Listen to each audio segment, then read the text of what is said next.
Cliodhna, good morning. How are you? Good, good. This is a big week. An All-Ireland semi-final in Croker. Yeah. Big on, I suppose, a few different reasons, really. You've got Dublin, Cork, obviously, but also the first time the semi-finals have been held in Croker, which is, I think, a bit of a litmus test for ladies football to see how people respond to that. Yeah, because the finals is a big marketing campaign around them and everybody goes and they want to turn it into an event and an occasion, and that's great. That's a good starting point, but can you get more people to go to more games early in the season is the big challenge, right?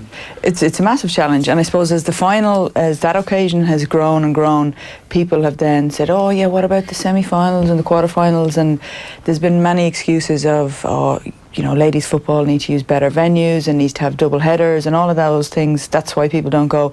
Well, that's sort of all been removed now. It's in the best venue in the country. It is a double header. It should be quality football.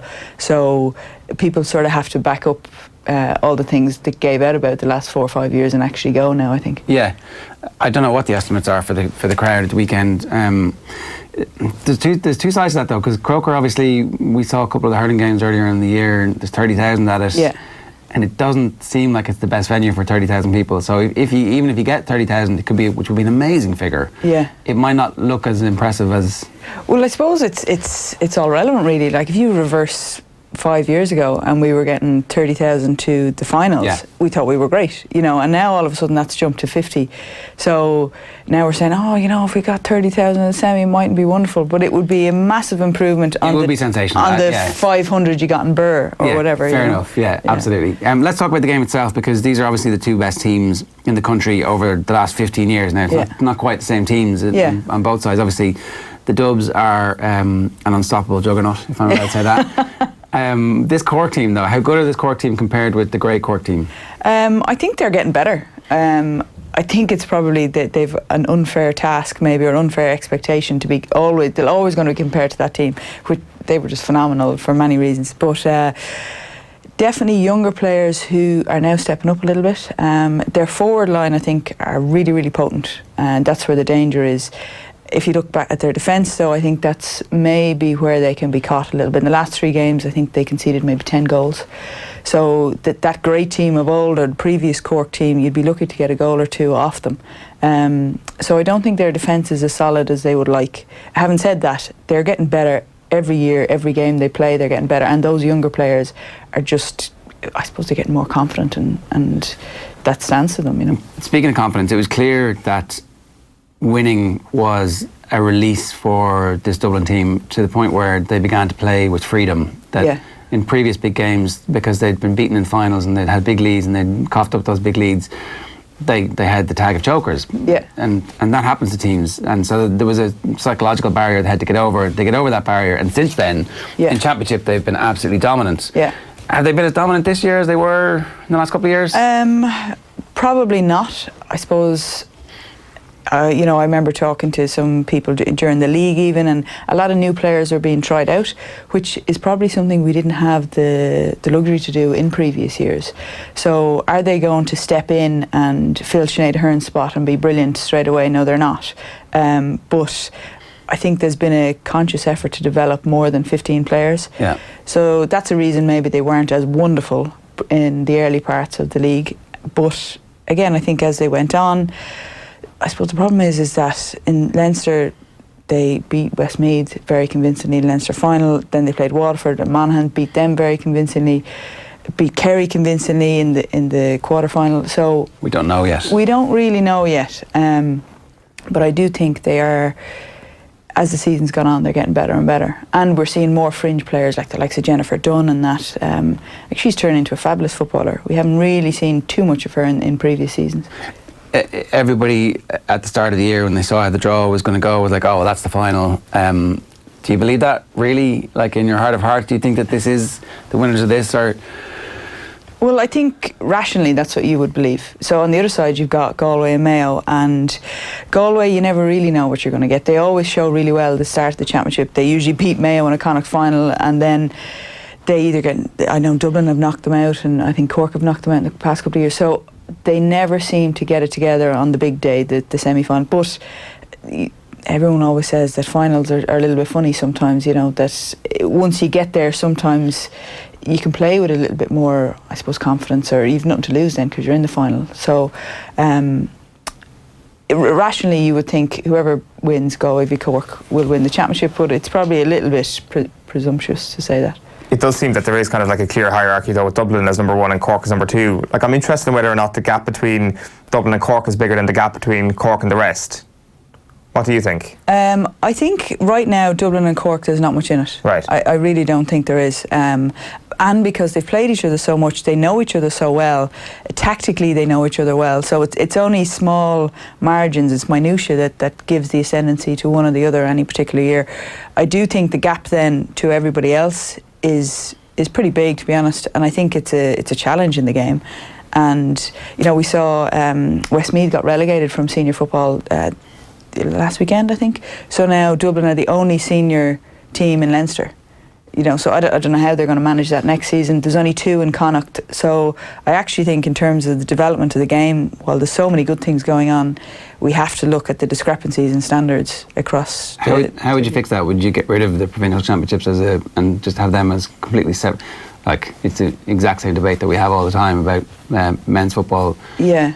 Well, I don't think it's fit for purpose. I think the argument to keep them is tradition, that the provinces like their day out and all that. And the other argument is, well, it gives people who wouldn't have a chance to win an All-Ireland final, gives them a chance of silverware early in the season.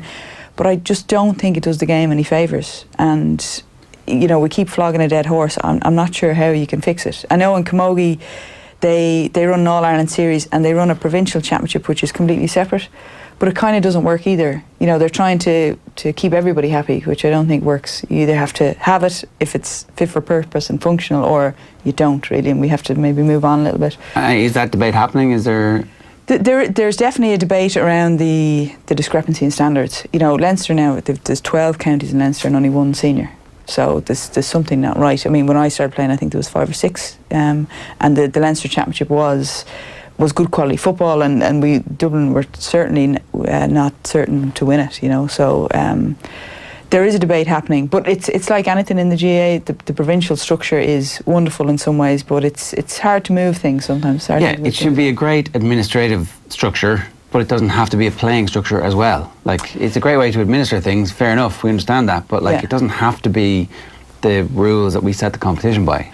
I don't think so, and it's...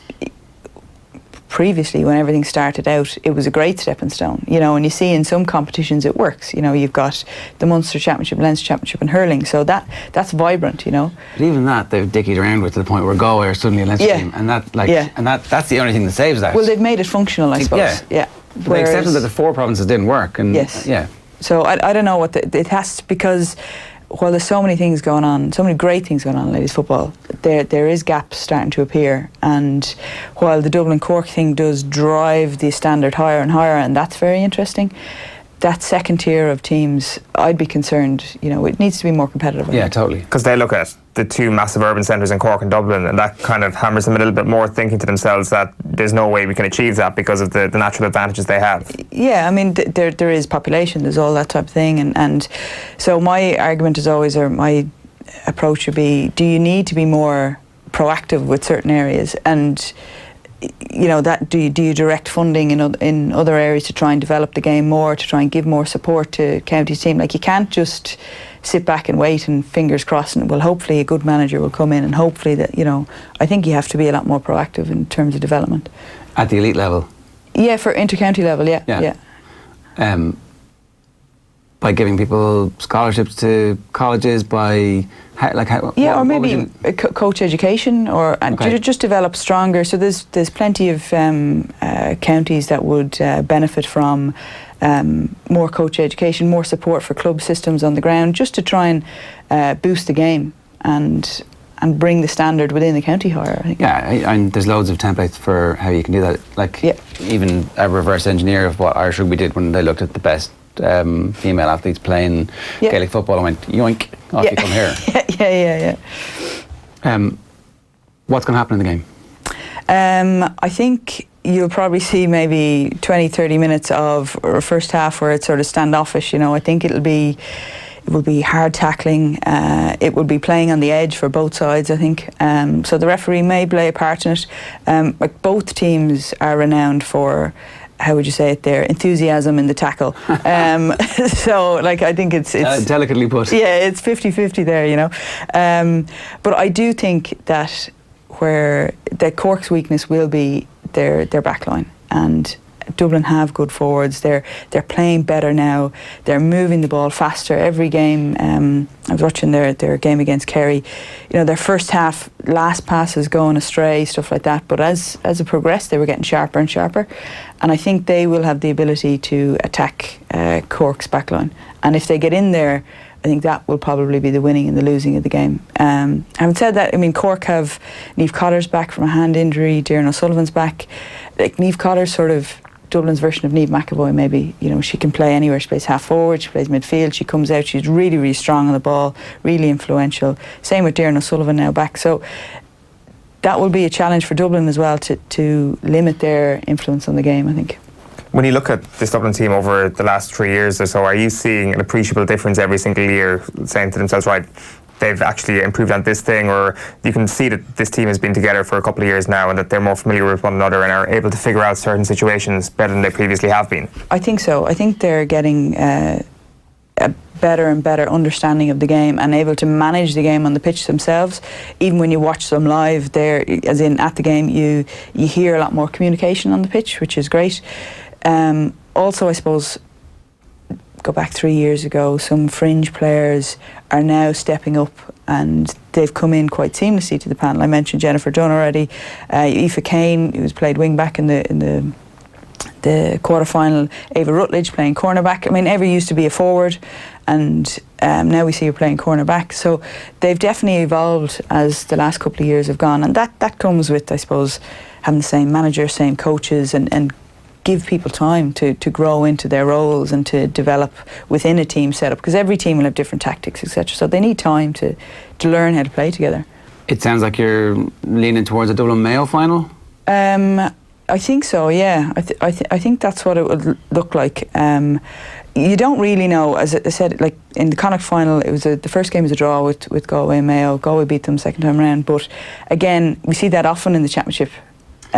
With those two teams, Galway seem to peak a little bit too early. They never seem to be able to just at the real knockout stages to get over the line. They might prove me wrong though. It seems that this Mayo team as well, they've been involved in some crazy games, like the last game against Armagh. Like there was, it was on before Dublin Mayo. Like I was in the Croke Park hotel and the place was hopping because like this is like another sort of part in their story which is kind of taking twists and turns. And like you do wonder in an All-Ireland final, if the game's in the melting pot, if there's one team that's able to sort of come up with something crazy, it is this Mayo team. Like if you look at it in the paper, there's no way you should be making a case for them over Cork, let alone Dublin. Yeah. But yes, I guess the neutral would be wanting Mayo to win the other semi-final this weekend. Yeah, because you can kind of never write them off. Even, you know, the last time I played Mayo was, I don't know, years ago, 8-9 years ago. But they've always got that something. You know, if you turn your head for a second, somebody has a goal somewhere or somebody's doing something spectacular. They have that sort of grittiness. Now, I don't know whether it's over the years they have had plenty of ups and downs. So they do have that sort of a kind of swagger and kind of a, well, to hell with what all you say, we're going to go out and give it our best shot anyway. And that sort of toughness about them, which can get you over the line in tight games. This Dublin team are too good for everybody though, aren't they? There's no tight games anymore. They're not too good for everyone. They're definitely not too good for Cork. So it'll be tight, you know. I don't see them scoring, you know, 5 or 6 goals. I know I'm talking about the goals, but I think Dublin's backline are tighter than Cork's backline. So if presuming the forwards are giving it their best on both sides, I think Dublin defenders will cope better with the Cork forwards. All right, Cliodhna O'Connor, thanks for joining us this morning and help us to preview that.